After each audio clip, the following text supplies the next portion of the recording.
అందరికీ నమస్కారం. పంచగ్రహ కూటమి పైగా అమావాస్య తర్వాత నుంచి మేషరాశి వారికి ఊహించనిది దక్కబోతోంది. అయితే మీ యొక్క రహస్య శత్రువులతో మాత్రం చాలా జాగ్రత్తగా ఉండాలి అనే విషయాన్ని గుర్తుపెట్టుకోండి.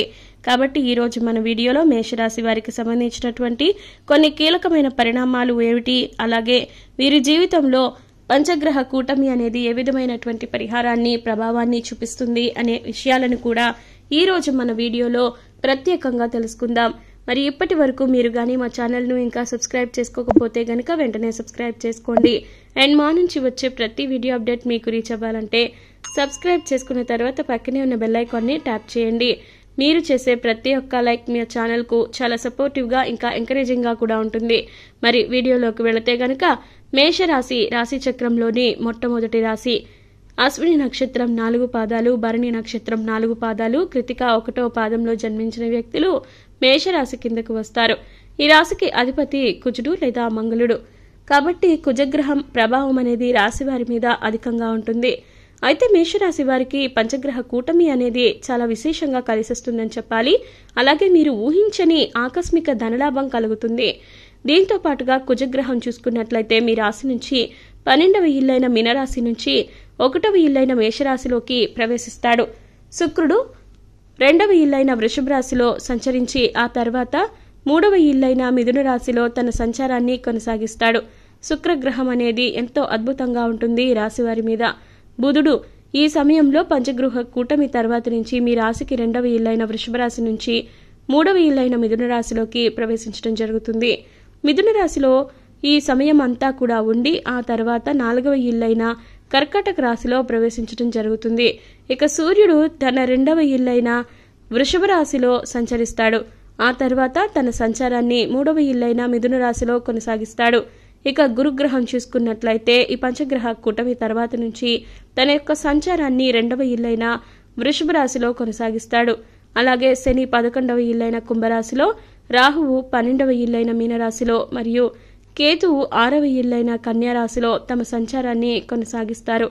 అలాగే ఈ పంచగ్రహ కూటమి తర్వాత నుంచి మేషరాశి వారికి ఉద్యోగపరంగా ఆర్థిక పరంగా చాలా బాగుంటుంది. మీరు ఊహించని అద్భుతమైన అవకాశాల్ని మీరు సొంతం చేసుకుంటారు. అయితే కొన్ని సమస్యలు వచ్చినా కూడా మీ మాట తీరుతో మీ యొక్క వ్యవహార దక్షతతో ఆ సమస్యల నుంచి బయటపడగలుగుతారు. అలాగే ఆ తర్వాత తక్కువ పని ఒత్తిడి ఉంటుంది. అలాగే సానుకూలమైన వాతావరణం మీ చుట్టూ ఏర్పడుతుంది. మీరు ఏ పని అయినా కూడా ఉత్సాహవంతంగా పూర్తి చేయగలుగుతారు. అయితే మీ ఉత్సాహాన్ని అదుపులో ఉంచుకోవడం అనేది మంచిది. అయితే కొన్నిసార్లు మాత్రం అత్యుత్సాహానికి మాత్రం పోయి మీకు సంబంధం లేని కొన్ని పనుల్లో తలదూర్చే అవకాశం ఉంటుంది. కాబట్టి మీ మాటల్ని చాలా వరకు పొదుపు చేసుకోవడం మంచిది. వీలైనంతగా మీరు మౌనంగా ఉంటేనే మంచిది. అలాగే ఎదుటి వాళ్ళ మాటల్లో కానీ ఎదుటి వాళ్ళ పనుల్లో గాని మీరు దూరకుండా ఉంటేనే మీకు చాలా మంచిది.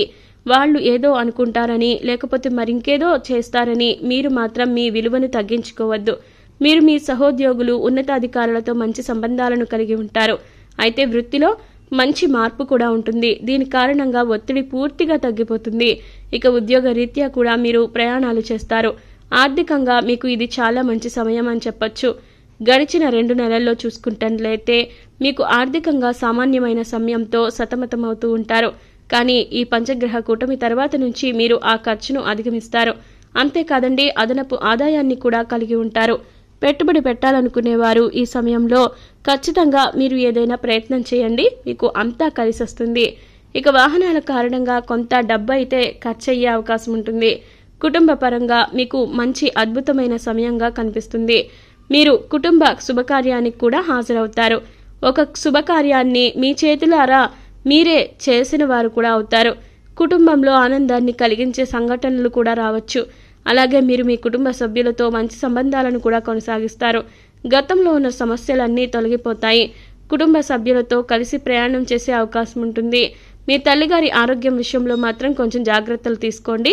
ఇక పంచగ్రహ కూటమి తర్వాత నుంచి ఈ రాశి వారికి ఆరోగ్యం కూడా కుదుటపడుతుంది. ముఖ్యంగా మీరు అనారోగ్యానికి సంబంధించి చాలా జాగ్రత్తలు తీసుకోవాలి. అలాగే మీ అనారోగ్యం కూడా కుదుటపడుతుంది. అయితే ప్రయాణాల్లో పదులైన వస్తువులతో ఆడవద్దు. ఆరోగ్యం మెరుగుపడుతుంది కాబట్టి మీకున్న సమస్యలన్నీ తొలగిపోతాయి.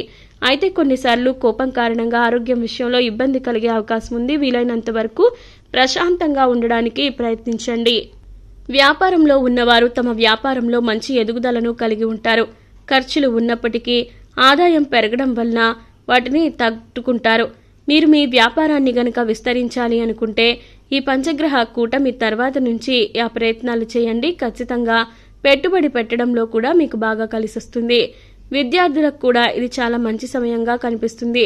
వారు తమ చదువులో బాగా రాణిస్తారు, బాగా పనిచేస్తారు. వారి యొక్క ఏకాగ్రత, అధ్యయనాల పట్ల ఆసక్తి పెరుగుతుంది. వారు కొత్త కొత్త విషయాలు నేర్చుకోవాలని ఉత్సాహాన్ని కలిగి ఉంటారు. అంతేకాకుండా ఆ విషయంగా వారు తగిన కృషి చేస్తారు. పోటీ పరీక్షలు రాసేవారికి చాలా అనుకూలమైన సమయంగా చెప్పుకోవచ్చు. అంతేకాకుండా వారు రాసిన పరీక్షల్లో ఉత్తీర్ణులవుతారు.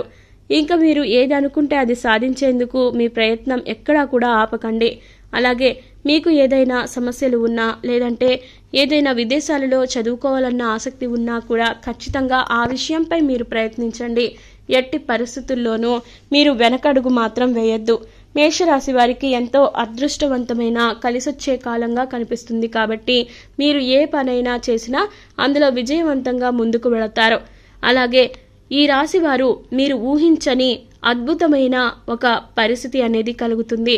అలాగే ఊహించనంతటువంటి మీరు ధనలాభం కలుగుతుంది. ఆకస్మిక ధనలాభం కలిగి మీరు అనుకున్నది సాధిస్తారు. అంతేకాకుండా పంచగ్రహ కూటమి పైగా అమావాస్య తర్వాత నుంచి మేషరాశి వారు మాత్రం మీ రహస్య శత్రువులతో జాగ్రత్తగా ఉండాలి.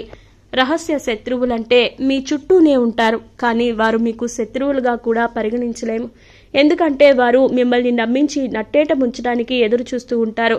కాబట్టి అటువంటి వ్యక్తులు మీ చుట్టూ ఉన్నవారైతే గనక ఖచ్చితంగా వారి దగ్గర జాగ్రత్తగా ఉండండి. ముఖ్యంగా మీ దగ్గర మిమ్మల్ని పొగుడుతూనే పక్కకు వెళ్ళి పక్కవారికి మీ గురించి చెడుగా చెప్తారు.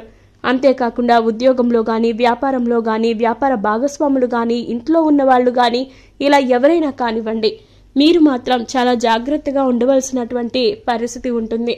ఎందుకంటే మీ చుట్టూ మిమ్మల్ని ఎంతో ఆనందంగా ఉంచి పక్కకు వెళ్ళి మీ గురించి చెడుగా చెప్తూ ఉంటారు. కాబట్టి అలాంటి వ్యక్తులని మీ జీవితంలో రానివ్వకండి. ఒకవేళ రానిచ్చినా అలాంటి వారికి మీకు సంబంధించినటువంటి వ్యక్తిగతమైన విషయాలను అస్సలు పంచుకోవద్దు. ఎందుకంటే జీవితంలో ప్రతి ఒక్కరికి కొన్ని రహస్య సంబంధిత విషయాలు ఉంటాయి. కాబట్టి వాటి నుంచి మిమ్మల్ని మీరు రక్షించుకుంటూ మీ కుటుంబాన్ని కూడా రక్షించుకోవాల్సిన బాధ్యత ఉంటుంది.